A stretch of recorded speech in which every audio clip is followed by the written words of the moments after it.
Delighted to be here with everyone. Delighted to be here with Ken, Sabila, and Luca for this really exciting and important discussion. Well, it'll come as no surprise to anyone. We're living in uncertain times. That much is true, I think, for everyone in this room. And as global disruptions are reshaping food systems the world over, the nutrition industry is navigating unprecedented complexities. And whether driven by social media algorithms or shifting geopolitics, it faces increasing challenges to its credibility. So today we'll be asking questions such as, what does it mean to innovate responsibly in an era of decentralization and distrust? And how can brands close the gap between scientific evidence and social media misinformation without alienating online communities and their consumers? So today's session will aim to highlight not only challenges, but explore some of the solutions and opportunities as well. And just a quick reminder to our audience, we will be taking questions towards the end of the session, so please do get your questions ready. But to kick us off, perhaps could each of you just briefly introduce yourselves and perhaps give one example of what you believe to be the biggest threat from nutrition noise? And Ken, perhaps. Do you want to, ladies first? Okay, yeah. First of all, thank you, Informa, and thank you, Kirsten, to have me on this important panel.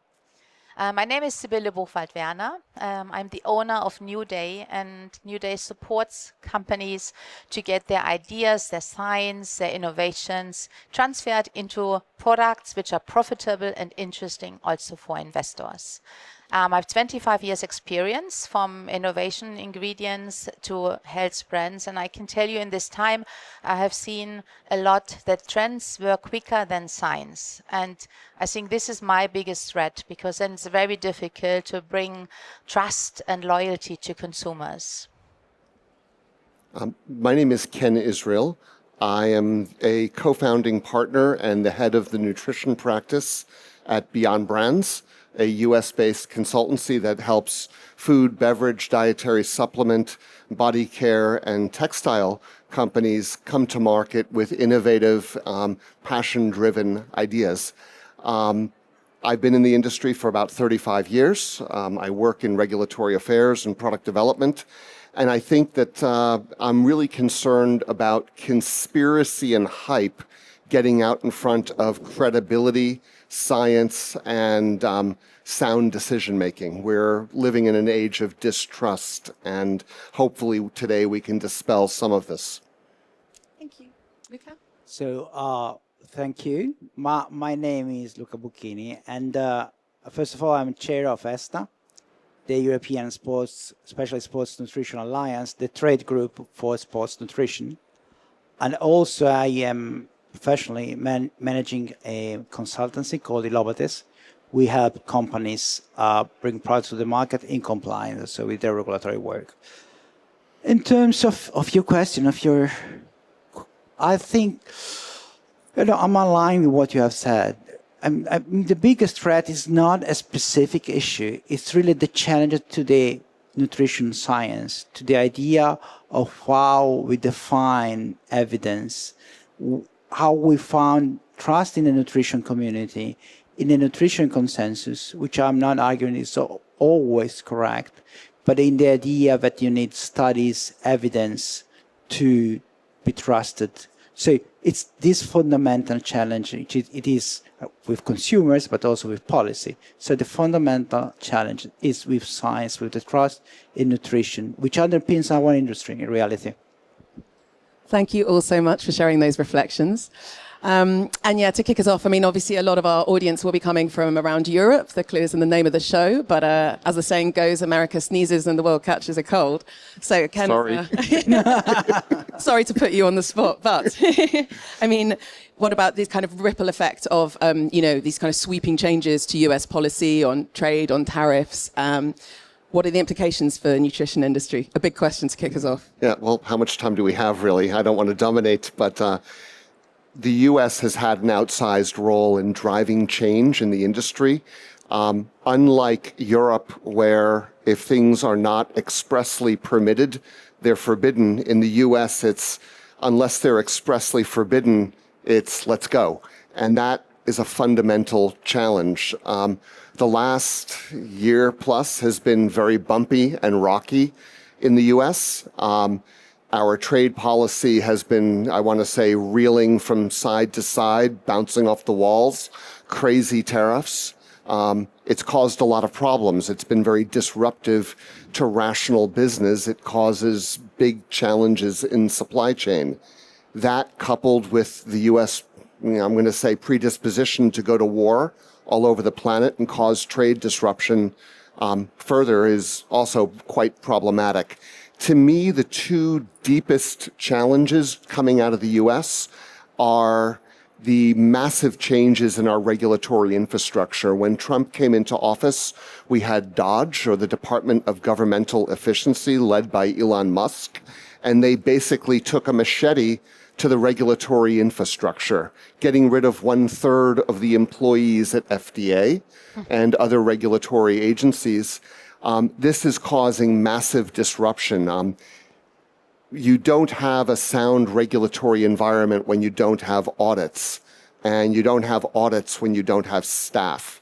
AI can solve a lot, but there is no replacement for boots on the ground in production facilities, and this lowers the bar. This is coupled with distrust being sown by RFK, Robert F. Kennedy, and his regime at Health and Human Services. So we have kind of this double challenge of reduced regulation and a public flagrant disregard for science.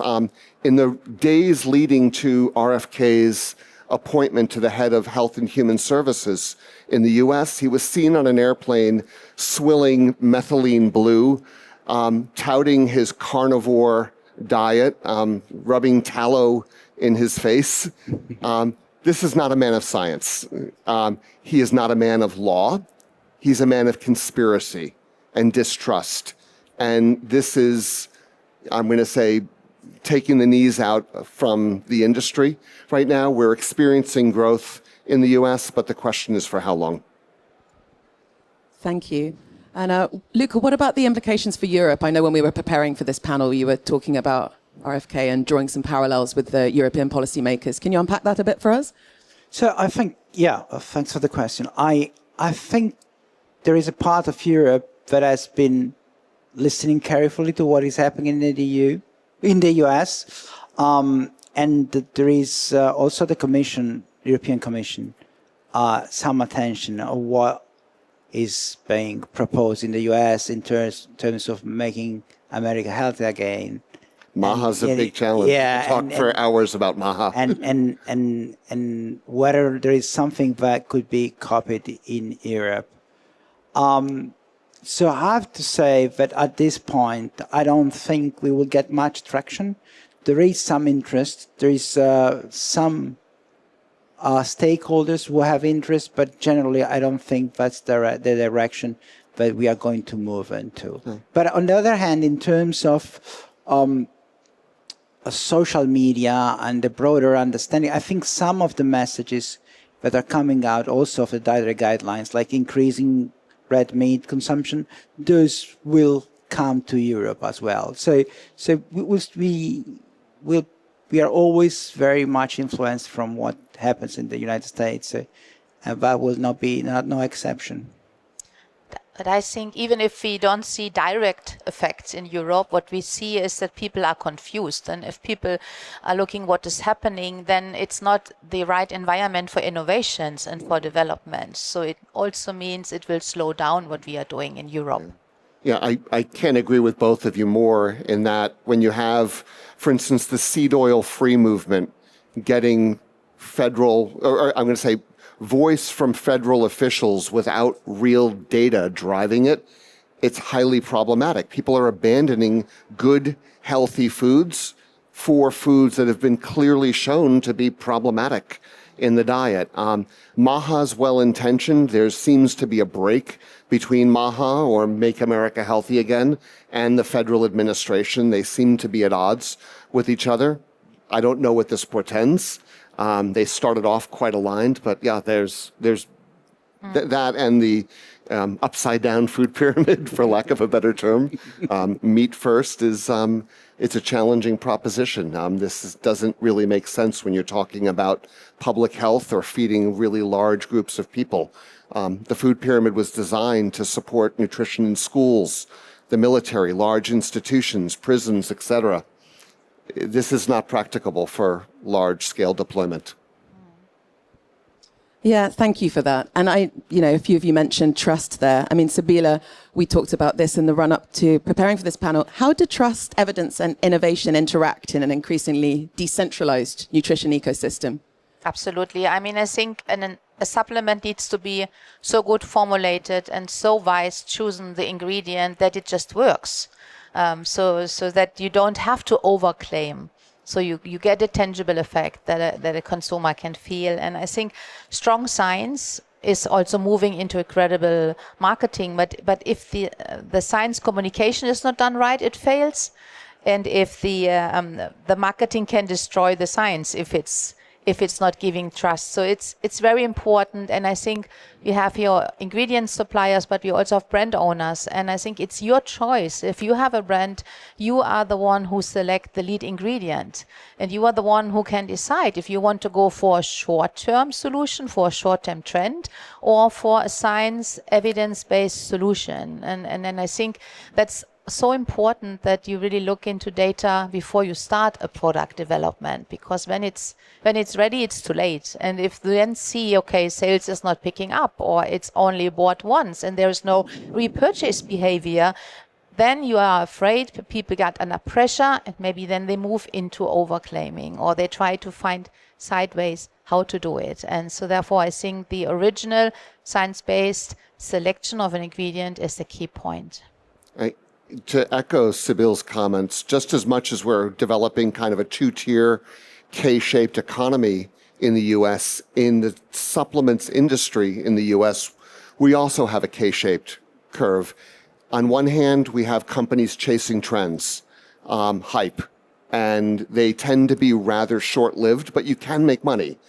The dynastic companies, the dynastic ingredients where there's long-term success, are underpinned by credible, sound science. So despite the noise in the regulatory sphere, the consumer's voting with their dollars, and they're voting for credible products. They're voting for products that are properly dosed, that are stable, that are well formulated. And this is being further backed up in the US by the class action bar. If you step afoul of a well-designed product, class action attorneys will come and get you, and that's expensive and painful. And with social media reshaping consumer expectations, are there any areas where that's actually driving innovation? Are you seeing, Sabila, could you kick us off? Maybe? I mean, maybe let's put a question to the audience. Who knows the battery status of the iPhone that your iPhone or your phone has today? Who has looked at it this morning? Don't be shy, let me know. I think more or less everybody knows, because normally we recharge our phone overnight. But do we know how our battery is, how our longevity is? And I know you know it. I also know it because I have several gadgets which tell me, but I also have an inner feeling. And I think it's like, for example, heart rate variability, where we see if we have been recharged or not. And I think this measurability, and also that consumers want to understand their own biology, they want to stay where they are.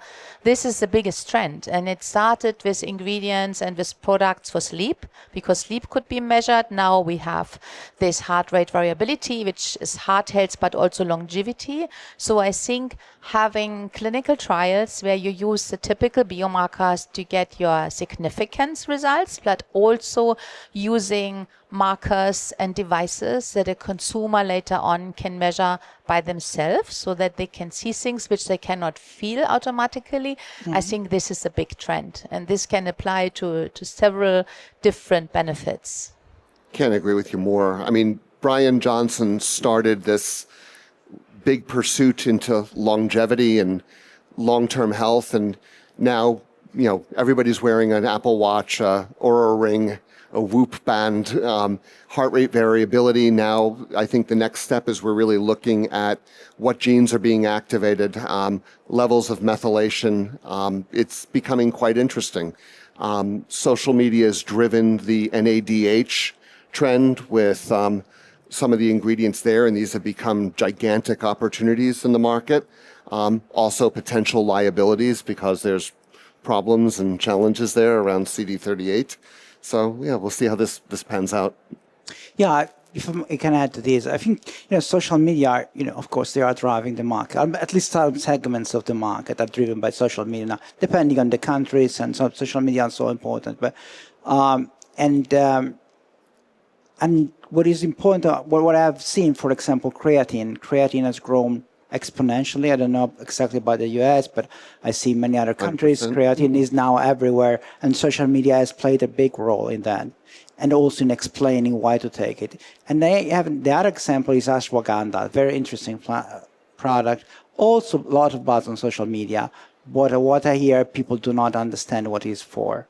So it's still struggling to get the message across. So it means social media have a lot of potential, but brands and ingredient suppliers and people working on explaining ingredients need to do a good job. Otherwise, there may be a lot of buzz, but people do not understand what it's for. So social media have a lot of potential for communication, many pitfalls, we know them, but it's important to work well with social media. And adding to what we were saying before, the issue of trust is still there. People need to trust someone. I mean, obviously, not everybody is a nutritionist and can look at the science. So what has changed, I think, is a little bit the type of people who are trusted, especially by Gen Z, but they still are looking for people who can give reliable advice. So that's the issue, is how to work with these people to communicate on social media. Okay. And any advice or practical strategies about that, maintaining that trust? Well, in the US, you actually have responsibility for your influencers. If you're a brand holder, an owner, and you like or sponsor, connect, host, otherwise promote an endorsement, it's considered labeling. So executing against, I'm going to say, sound strategy with your social media partners is extremely important. I don't know the regulations in Europe on this, but basically creating guidelines and out-of-bound zones is really important. That said, unfortunately, the barriers to entry to the market remain low, and there's still many fringe players. I look at what's happening with peptides and ketone esters right now in the market, and I cringe because there's going to be a reflex to this. Trust is getting broken and violated, and the consumer will come back at this. And we may destroy another good opportunity for the industry by early foolishness. Yeah. I also think, and it's also something for Luca, because when we look at pharmaceutical products, we have the pharmacovigilance, where we have to look what is out and how it is done. And I think we should have something like a nutravigilance, because then companies have responsibility to look what is there on social media. They have to look where people report side effects. They have to look if something is off-label use, which is promoted. Because it's maybe when you say, if you have a social media, an influencer working for you, then you can control what the person is doing. But Sure. you have so many influencers who are just saying, oh, I'm used this product today and now I feel so good. And you don't know about it if you don't really look at it. So I think with AI, it's possible to screen it and also to take action and responsibility what is said about your product. Did you think about nutravigilance?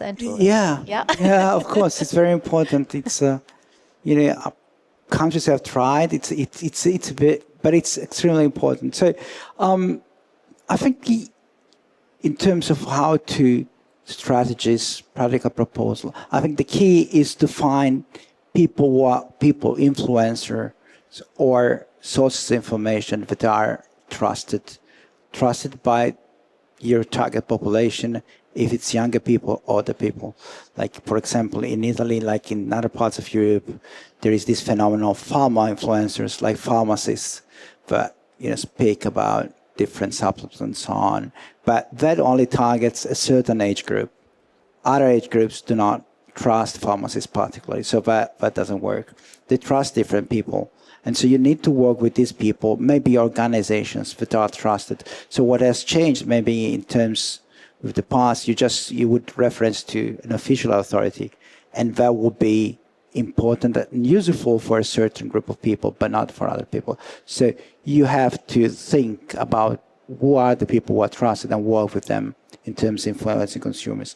But I think now the elephant in the room is AI, because AI is giving advice. And I was seeing data in Italy that for the first time, 5% of consumers said that they go to AI to ask advice on supplements. So, and it's not commercial communication. Authorities say, I don't know. But this is a very big issue.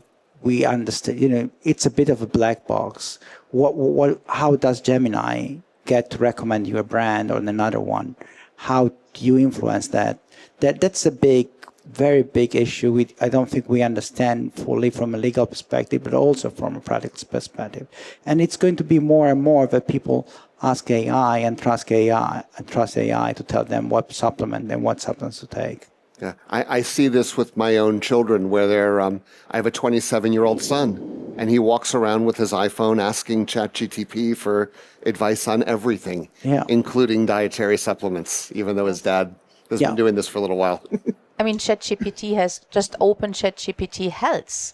Yeah. And it's a different registration. It's more data protection. It will not be shared, and then people can upload their blood analyzers and ask. And so that means that is also the overall trend, which you always see, that the trust in authorities is gone. The trust in your boss is gone. So it's more the peers. So you at this point they trust ChatGPT more than their physician. And they want to double check, and they don't check by going to a second physician. They double check to go to AI. But I think the AI is coming. We cannot stop it. So all companies have responsibilities to work with a good agent who knows how to translate the SEO, which it was before, to AI, which is exactly the same, and to apply it there, and to have search engines with AI, and to make sure that you also put information in about your product so that AI can find it, and that you then influence what information is found. It's the same that has been done before. It's just more complex. Yeah, I'm going to be like an unsolicited, unpaid influencer and point people to the Node agency because they have some really good skills and experience. Jane, please raise your hand. Talk to her if you want to know how to help your company list on AI, because she's doing some really cool things in that space. Great, so finding solutions live in the room. Yep. And thinking about supply chain disruption, I mean, the example that comes to my mind is the infant formula crisis this year, kind of just one supplier leading to, and contamination there leading to a global recall, just shows how vulnerable our global supply chains are to disruption. So how can brands try and ensure resilience? What lessons can be learned to ensure the sector's credibility for the future? Should I start? Yes, please. Yeah. Well, first of all, I think that reliable brands always had a second source, also in the past, because you always know it can be a climate change, it can be rain, it can be flood, the company that produces your ingredient can burn down for whatever, have technical problems. So it is important to have a second supplier, even if you have a main supplier, but to have a second one. And but what happened with the infant, it's just absolutely crazy. I mean, it's also cost reduction on the one side, that quality control is not rigid enough. It's done by risk analysis and not by doing it in each batch. So there's a lot of things which is pressure from the market to companies, and I think that companies needs to be strong and say the quality is, you have to do ABC, and for this quality you have a price, and that we just don't get crushed by pricing, because it's a big problem also there. Yeah, I'm actually really conflicted on this issue. I'm deeply challenged and it points to some fundamental and existential challenges to our industry. Most brands that are successful use branded ingredients at their core, and this drives their credibility. It drives their science. And when you're using a branded ingredient, you are, by definition, single sourcing that component in your product. And if you have a supply chain or scientific or safety failure, you've pinned your brand to a failed component, and you're going to take damage as a result of it. There's not easy solutions when dealing with branded ingredients, with high science systems, with customized delivery systems. One needs to check your partners, and hopefully they're robust. But ultimately, I think the lesson from the baby formula crisis is that we're all vulnerable. What I respect is some players went right to the consumer and said, we have a problem, and we're going to try to address it. I've also seen cases where some brands hid or tried to slow this or were concerned about the challenges. So having a plan in place as a brand, if, and I'm going to say when, because it's only a matter of time for the when, you have a crisis, have a management plan, have a notification plan, be ready to go to your consumers and say, hey, we have a problem. We're aware of the problem. We're putting moves in place to fix the problem. But dragging one's feet, hiding it, inexcusable and not appropriate. Yeah, it's absolutely, that's governance. And we spoke about governance. You need to have standards in your company. You need to know what is the quality control. You need to have a long-term accountability as a brand and as a branded ingredient supplier. There's a brand in the US, Now Foods, and they frequently allow products to go out of stock, even though they're a billion-dollar company, because they can't get what they need or something doesn't meet quality standard. And gosh, Jim M is a person, I respect the man's ethics. He's willing to put aside millions of dollars in revenue for his credibility. You have credibility once. You ruin it, it's always gone. Yeah, without entering the details of what happened, I think it's a reminder, as you said, that everyone is vulnerable if you don't look very carefully at your supply chain, if you don't you do the risk assessment very carefully, you don't have the right technical people, and these technical people do their work, have the time and the trust of management and the resources to do things. That's always been true, and that's a reminder that we need to be vigilant. Companies know that sometimes, some do, some pay more attention, some less, but I think it's a reminder that you can't just assume because that your specifications are fine and that's at the end of the story. And it can be a big issue at the end and really affect consumer trust. So yeah, I think it's a reminder. It doesn't say anything completely new about what we knew or suspected for a long time, but it's a reminder that supply chains are vulnerable and these things may happen, and the size of the facts, because some suppliers are so important that they may have very big effects. So it's a reminder of what should be done in every case, especially if you have suppliers that far away you don't know very well. You need to do a lot of due diligence to trust them. Indeed. Thank you. Well, looking around, are there any questions from the audience at all? We have got some microphones going around if anyone wants to join the conversation. No? I have plenty more of my own, so that's fine if not. Oh. No. Okay. Well, we'll go back to our conversation. So I know, we were talking about this, Ken, about I was talking about this kind of shocks with the infant formula crisis, and also how that's kind of feeding into narratives that cynical brands can play upon. So these kind of online conversations where parents, wanting to protect their children, much more kind of vulnerable to perhaps, misinformation online, as we saw in the wake of the pandemic, the great rise in kind of vaccine refusal or hesitancy. And I know you spoke about the kind of quote unquote crunchy moms and these kind of narratives here. So can you unpack that a bit further for us? And perhaps how can brands cut through that noise to maintain Sure. Well, trust? let me detail the noise a little bit further, and then talk about strategies to address it. An emerging trend in the U.S. has been called warrior moms, and these are moms who are engaged and activated mostly in defense of the health of their children and their families. That said, they are not always guided by the highest quality science. And it's resulted in an avalanche of lawsuits against brands for things like micro trace levels of heavy metals below even California Prop 65 levels, which are a fraction of a percent of FDA, EU, and JP standards, Japanese Pharmacopoeia standards.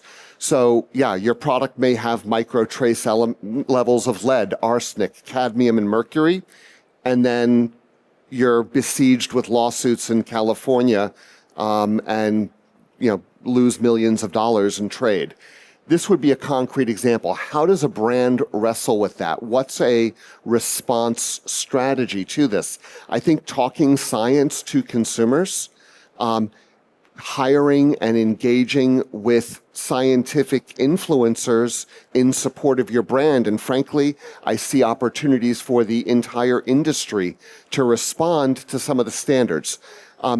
Analytical capabilities exceed the sensitivity for human risk.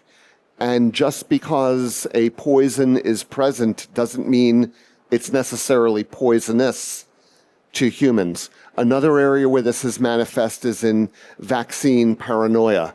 The U.S. is now seeing large measles outbreaks, a disease that has been managed through wide-scale vaccination for decades, has reemerged as vaccine fear has emerged. This is actually an opportunity for our industry to get engaged on safe strategies for wellness and health. Vitamin A, other types of immune support ingredients, have a role here. I'm not saying leverage the fear, but the fear is creating an opportunity for more sound nutrition policy and more sound nutrition strategy. Anything to add? Yeah, I think what is really important is we are all humans and sometimes we are just sketched. I also go to Instagram, I see something, I think I need this immediately, right? Without checking. So that's how we are, right? Yeah. And I think therefore in the past you had an authority, you had a claim, you had opinion leader. You had one opinion leader normally. But now maybe you need 5 or 6 because you need one for each generation. I'll just check on ChatGPT. Exactly. So that you have your solid science, but how you communicate your science needs to be 6 times different because you have different types of person looking at it. And this gives complexity that needs to be handled. But I think if we don't do this, we will always have noise because we will only get a short portion of the target customers if we don't adapt communication. Yeah, I mean, this reminds me of something we were discussing in preparation about red meat and protein supplementation. So, and it's this push for red meat, and there are problems with red meat. Of course, it has its place in the diet, but and to me, what is striking, I don't know what is going to happen, but I already start to see that people are pushed to eat more red meat, and not necessarily have look at other sources of protein. So for me, what is striking is that there is and people are saying I don't need protein. So, which may be the case depending on the diet that you have. I mean, there are issues with red meat, but people do not we start saying about nutrition, about science, and people tend to forget about the importance of protein in itself. I mean, there are data now on essential amino acids, so that's fine. But what is striking really, that we are forgetting the nutritional science. If you want to build muscles, you need amino acids, you need proteins. So, and you start to be confused about, so I have more red meat, but how much protein? So there is a lot of confusion going on. So the issue is again, about how do you bring the information back with trust, with maybe also working with ChatGPT, being the source of ChatGPT, but also with influencer, to bring some basic nutrition information back to people. So, and it's not going to be easy because of the noise, but I still think it is possible because people understand and value good explanation, still value science if well explained, but it's going to be a challenge. And I think protein was striking because people, no, I eat red meat, I don't need protein. I'm not saying that everyone needs protein supplementation, but if you need a certain amount of protein in your diet, you have to check that. So you don't just only eat more red meat. So it's striking that we need to explain, and that happens, I guess, with every generation. We need to explain nutrition again, the basics of nutrition, and why you may need omega-3s, and why you may need all these. We need to explain it to every generation, every time. In the confusion that we were talking about, that's created by social media. That happens every time, and we need brands need to be engaged in that, because otherwise there is just confusion and wrong messages. And as you were saying, you can ride fake trends for a moment, but that won't last. To your point, the industry bears some responsibility for the quandary we find ourselves in with consumer trust. It's emerged now that protein needs are much higher than originally or widely promoted, and now we have red meat at the top of the food chain in the U.S. And this spawned distrust. Oh, the government was telling me to eat carbohydrate. The government was actually telling you to eat whole grains, not white flour and sugar. Big food, the largest, and ultra-processed foods promoted low-quality ingredients. The consumer just walks away. I don't understand, but I know I need protein. Red meat works. I'll eat that. And in 10 years, we'll have an epidemic and heart attacks. Yes. We actually had an audience member yesterday ask to fact check their red meat facts with us. So you can come to VitaFoods Europe to get the the right information. Well, I can see we're running out of time, and I know we could go on for much longer. But just to wrap up, if you had a take-home message for our audience today about how they might be able to filter this nutrition noise, what would it be?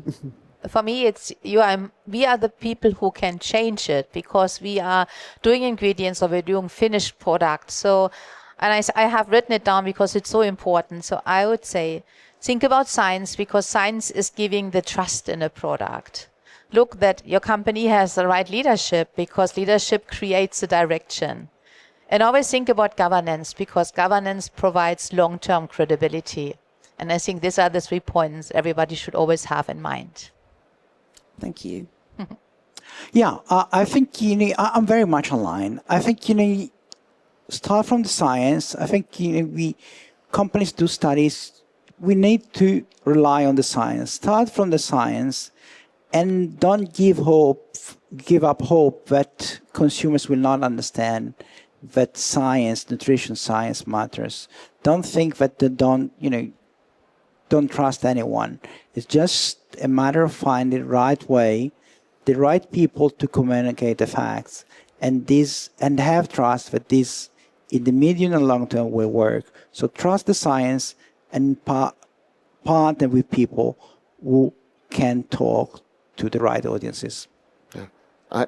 I'll stop by saying yes, and I'm in the presence of a wise woman and a wise man, and everything they've said is absolutely correct. What I would add to this, the and, is engagement.